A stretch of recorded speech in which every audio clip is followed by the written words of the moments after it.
Bahwa update-nya per hari ini ya, yang pertama terkait dengan penggeledahan ya, beberapa waktu yang lalu penyidik juga terus melakukan penggeledahan di Tanjung Grem ya,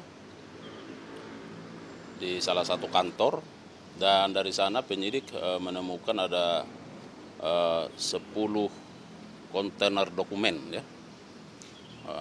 Jadi dokumen itu dalam bentuk kontainer-kontainer dokumen itu ada 10, kemudian ada 3 dus juga berisi dokumen, dan ada barang bukti elektronik.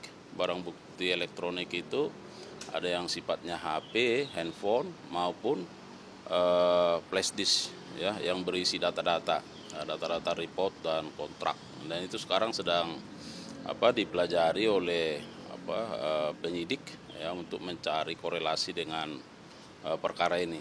Nah, kemudian per hari ini bahwa terkait dengan pemeriksaan, penyidik akan fokus dulu untuk melakukan pemeriksaan terhadap para tersangka ya, sebagai saksi ya. Jadi karena ada 9 tersangka, maka sesuai dengan perannya masing-masing dikaitkan dengan dokumen dan data yang sudah diperoleh, maka para tersangka ini akan diperiksa statusnya sebagai saksi untuk membuat terang ya, sejauh mana dia mengetahui, memahami, merasakan terkait dengan apa yang sudah terjadi di Pertamina Patraniaga ini terhadap perkara ini.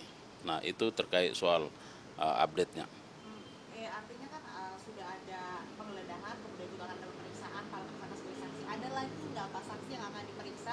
Mungkin kalau kita kaitkan dengan ada statement nih dari Ahok kemarin terkait dengan adanya dugaan keterlibatan BPK dalam kasus korupsi ini, apakah memungkinkan Kejagung ini akan memanggil BPK atau mungkin Ahok dipanggil juga diperiksa? Nah, terkait apakah ada pihak-pihak yang akan dipanggil, diperiksa dalam perkara ini, saya kira semua terbuka ya, sepanjang itu menjadi kebutuhan penyidikan. Nah, jadi kan penyidik tentu dalam rangka membuat terang tindak pidana ini, membuat satu perencanaan ya, untuk dalam rangka membuat terang tindak pidana, menemukan bukti-bukti, dan tentunya akan diselaraskan dengan unsur-unsur pasal sangkaan ya. Misalnya kalau unsur barang siapanya, tentu akan dicari bukti-bukti yang bisa menjelaskan unsur barang siapa, unsur melawan hukum, dan seterusnya.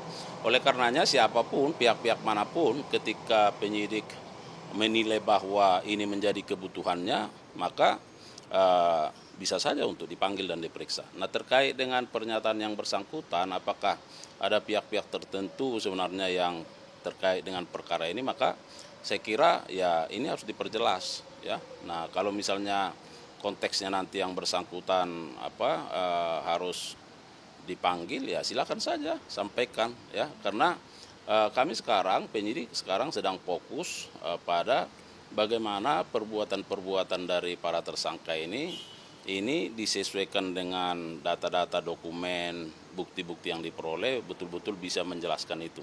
Nah, kalau misalnya nanti yang bersangkutan harus dimintai pertanggungjawaban, tentu kita lihat apakah itu menjadi kebutuhan dari penyidikan. Tapi sejauh ini dari penyidik sudah mengetahui soal ini dan mungkin ada rencana untuk memanggil begitu, karena untuk mengklarifikasi juga terkait dengan pernyataan.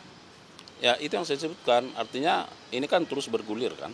Nah, bergulir, lalu nanti kita lihat apakah misalnya dari, kalau yang nggak salah kan, apakah statusnya sebagai komisaris dan seterusnya. Jika penyidik merasa perlu dari sisi pengawasannya, nanti kita lihat seperti apa ya, apakah ini juga berkaitan dengan perbuatan para tersangka. Nah, saya kira di situ dia akan dikaji apakah itu menjadi kebutuhan penyidikan. Kemungkinannya dalam waktu dekat mungkin akan dipanggil Ahok atau mungkin memanggil BPK? Kalau ada pihak-pihak yang akan kita panggil, akan kita update.